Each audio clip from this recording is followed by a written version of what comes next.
I think that just as we're living in a nuclear age, we have grown so tremendously in scientific knowledge. It doesn't seem too much to say that men can begin to awaken to the fact that they haven't grown enough spiritually and haven't recognized their spiritual capacities.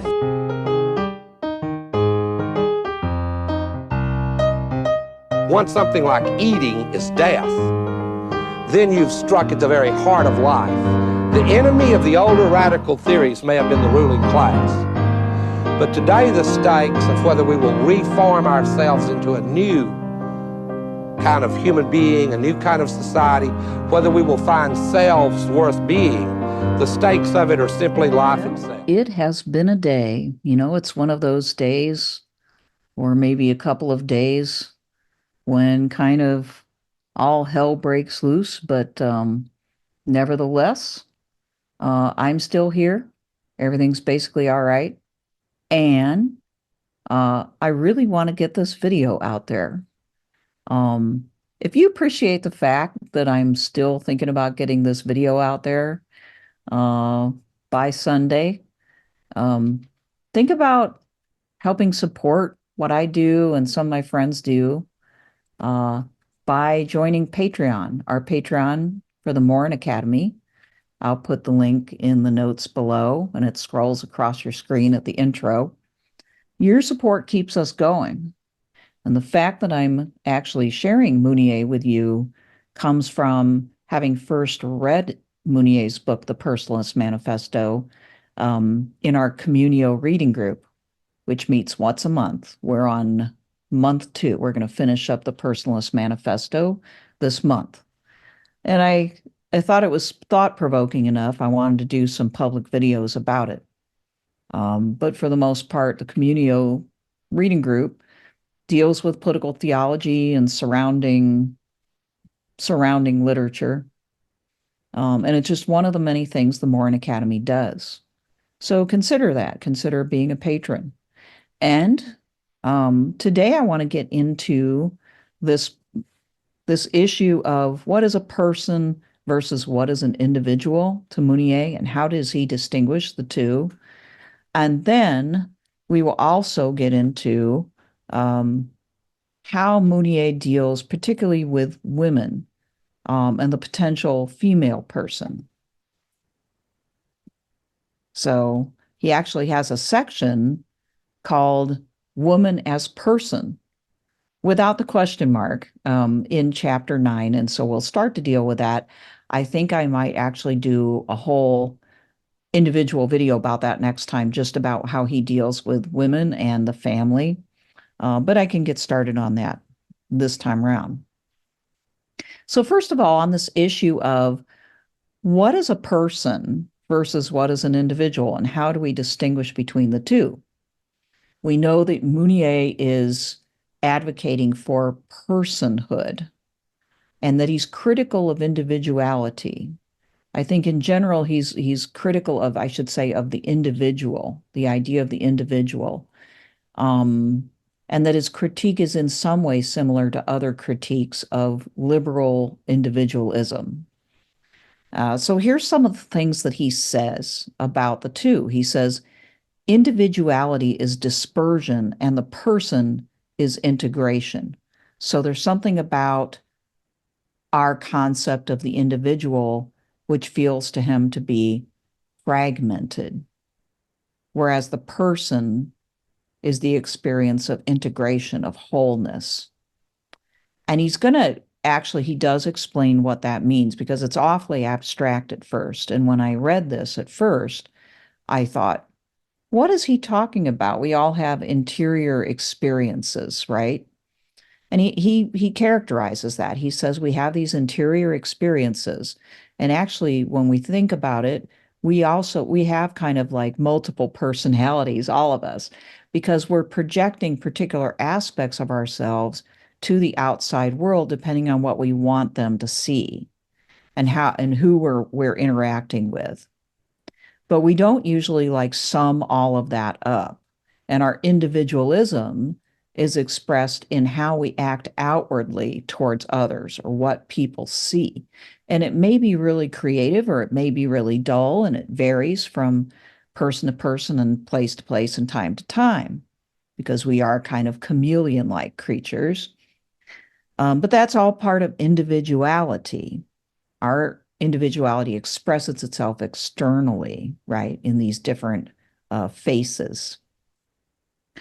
But actually, Mounier says the person is this experience of who we are interiorly, right, inside. It is what is maybe the source of the projections of these various aspects that we project into the outer world. But it's more than that. In fact, it's so much more than that that we ourselves in our intellectual dimension can't really grasp fully at any given point who we even are as persons. So one suspects that there is a sort of metaphysical or spiritual dimension, right? And he does mention the human spirit quite a bit in this book. Okay, and then he says the person is the integration of all of his acts. So the person is the integration of all of these things that we do. Definitely, the person is the integration of all the different faces that we put out there into the outside world. But more, it's not only all of those, but it's all the inner feelings and thoughts that we have, even if they're divergent, even if they clash. It's all of our experiences and more. And one thing that I got out of this section was the idea that for us to be true persons, he thinks we have to own all of our acts, all the faces that we put out there, even the ones that are fake. We also have to own all of the things we do and have done, even if those things are not admirable. They are a part of what we are and who we are. And personhood has something to do with being able to acknowledge that, accept them, acknowledge them and take them back into ourselves, and maybe like through that process, change them into something better so that they're not mere masks or, bad actions. Okay. So he reasons that our various aspects of our personality and our lives are maintained, but perfected by integration. They're maintained by us, but they can be perfected by integration, by this acceptance, by working on them. In other words, by becoming contemplative and aware of them.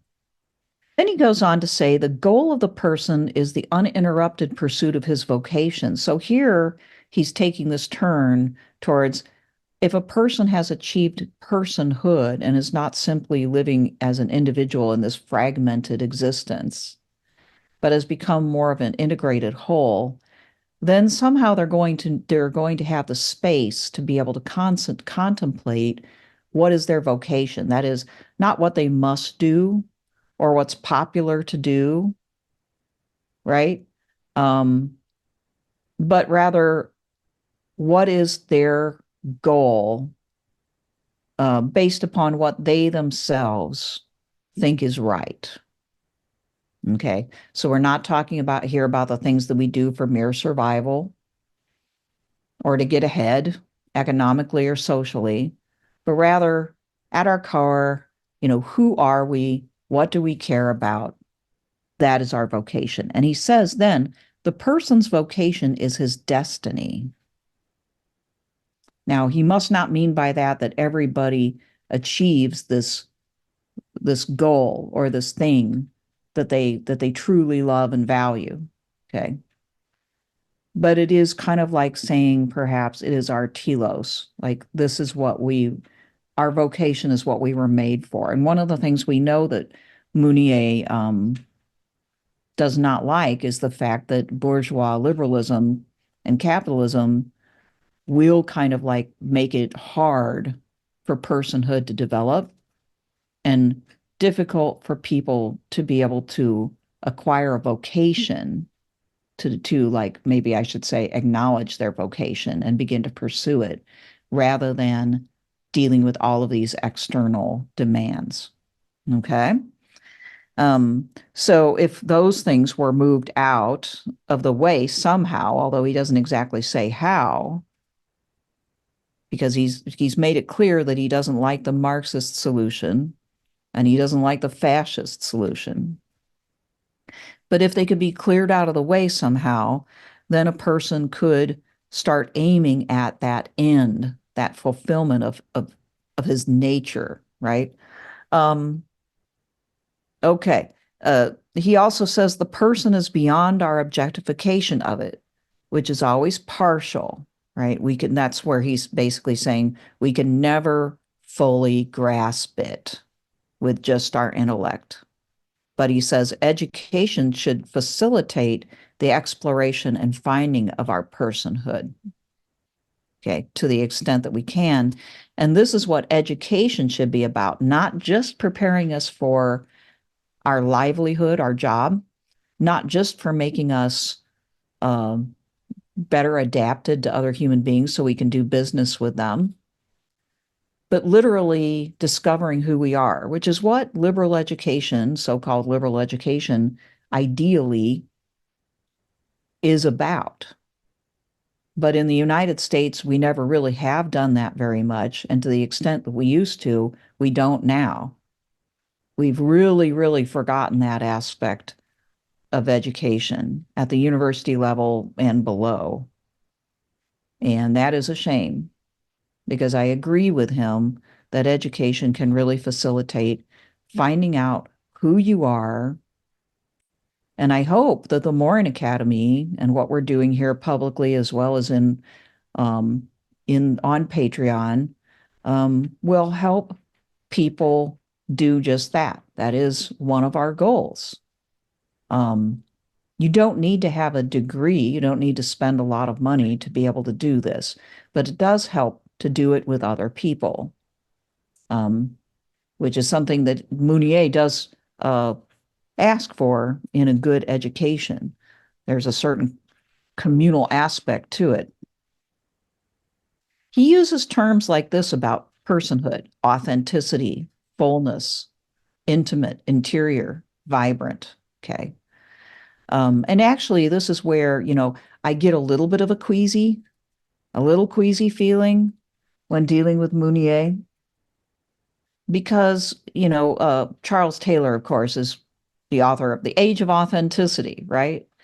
And uses the term quite a bit, and the term fullness, reminds me of Taylor too. Feeling of fullness. But this notion that the person is authentic, that the goal is authenticity, is a pretty modern notion, right? That still, in my view, smacks a bit of individualism. And I just can't seem to shake that queasy feeling that as much as he wants to separate the concept from individualism, it still might verge into that, and maybe even in practice verge into a kind of narcissism. I'm not saying that Mounier would ever think that, right? Or certainly not want it. The opposite is what he wants. However, I don't know if he fully escapes what it is that he dislikes. And this is one of those aspects that gives me the qualms. Okay. So I'll put that on the shelf for a second, but I'll come back to that. He says the person can brook no material or collective gauge of himself, because that is always an impersonal measure. There exists between persons a kind of spiritual equality, which forbids all ever to use any one of them as a mere tool, or to classify men according to heredity, worth, or condition. In this sense, therefore, personalism is essentially anti-aristocratic. So there you see him pushing back against capitalism, especially in its sort of collectivized factory way of organizing people. It's a form of collectivism. We organize people into mass production settings in factories, offices, bureaucracies, where they only work on a small piece of a very, very large process. And that's what he means by this impersonal nature, right? The collective gauge of a person is how well he does his small part in the office or on the factory floor. So this is antithetical to personhood. And there's a spiritual equality to persons, right? That resists this collectivization and resists any sort of ranking of human beings too, which is why he also doesn't like aristocracy, because there you have the commoners, the masses. You've got then the various layers of, upper class nobles and so on. All right. I think you get the point there. Or he turns towards liberalism explicitly at a certain point when he talks about the type of freedom that the liberal believes in. He says does not consist in giving oneself an objective or even in choosing an objective, but simply in being on the verge of choosing, always disengaged, always in suspension, and never determined. This reminds me of a book that the Communio reading group started with, David Schindler's Heart of the World, Center of the Church. It also reminds me of his son D.C. Schindler's book, The Politics of the Real. But David Schindler has this notion that, liberal freedom is this sort of state of suspension, kind of, that the freedom is the potential to choose, or Mounier puts it here, being on the verge of choosing, always really disengaged, right? Not having made a choice, not having made a commitment. This is liberal freedom, and it's negative in that sense. I am not being stopped, but I reserve the right to change my mind innumerable times and to not make a commitment. This is something that the Maurin Academy seems to hop on quite a bit, this tendency of people not to be able to make a commitment about anything, large or small, because of the pursuit of this sort of like feeling of potential freedom, right? But pure potential is negative. There's nothing there, right? And so it can never yield Mounier's personhood, because there's no values. There's no there's no truth there yet. There's nothing that has been embraced and committed to. So Mounier calls this being on the verge of choosing a caricature of liberty. It's not real liberty, because real liberty, from this point of view, is the ability to make a choice and a commitment to begin to live out what you actually think and have embraced as true. So he says the liberty of the person is man's liberty to discover his vocation for himself and to adopt freely the means of realizing it. See? It is not a freedom of abstention, but a freedom of engagement in action. So this is why on Dustbowl Diatribes, when we harp about, it's one thing for people to say they believe in something. It's a whole different level to actually start doing it. Only in the doing of it and doggedly continuing to do it, in Mounier's view, are you actually a free person, because now you're acting on your own decisions instead of just talking about them. Okay? And this brings us to this point. He says there are two ways of achieving, quote, personality or personhood: the hero and the saint. And it is precisely this character that first decides, I believe this, I think this, and then says, I commit to it, and then starts doing it and does it consistently. And this is the nature of the hero or the saint. The hero is the person, he says, who achieves the highest point of personality, okay, because they live out the principles that they have chosen and have embraced. They become the heroic figure. The saint lives in the depths of the authentic person. Okay. The saint sacrifices in many cases in order to live out truth as they see it, oftentimes in relation to others, in giving, in sacrifice. But you can see now, what Mounier himself values here. And the vision is pretty demanding. And now this gets us to, I'm going to skip over a couple of chapters, but I'll probably go back to them later. But I'm going to skip over to the private life, which is chapter 9, and just deal a little bit with this. All right. Because here he's asking the question, so how does the private life factor into the development of this personhood? Does it yield the heroic, the saintly, right? And under what conditions could it, right? Questions like that.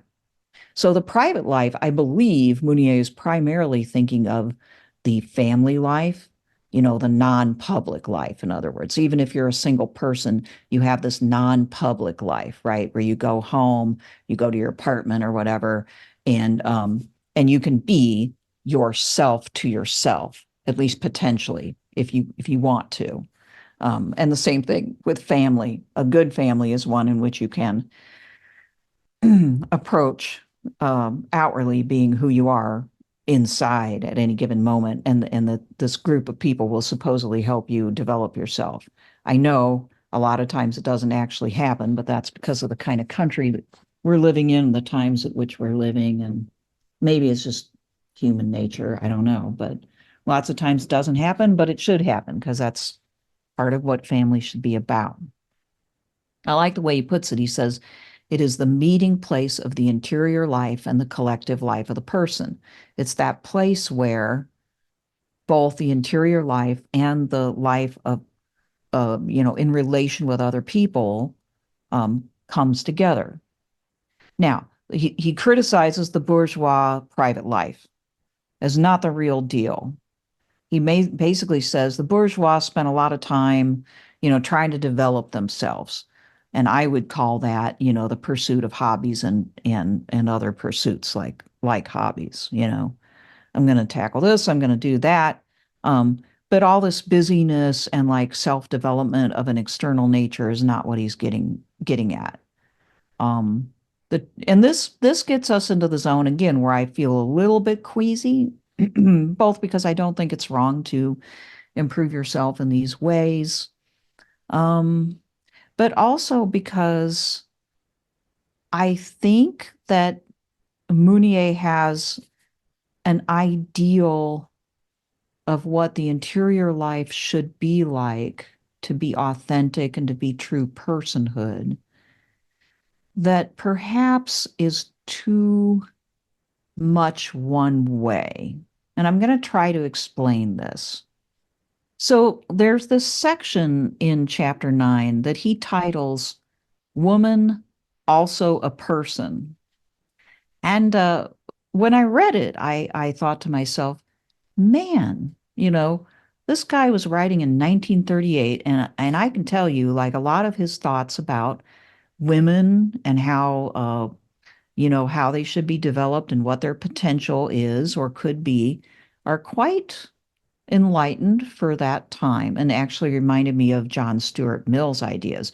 Mill was a 19th century thinker, but who was even more ahead of his time on the question of women. But Mounier's ideas are very, very enlightened in that regard.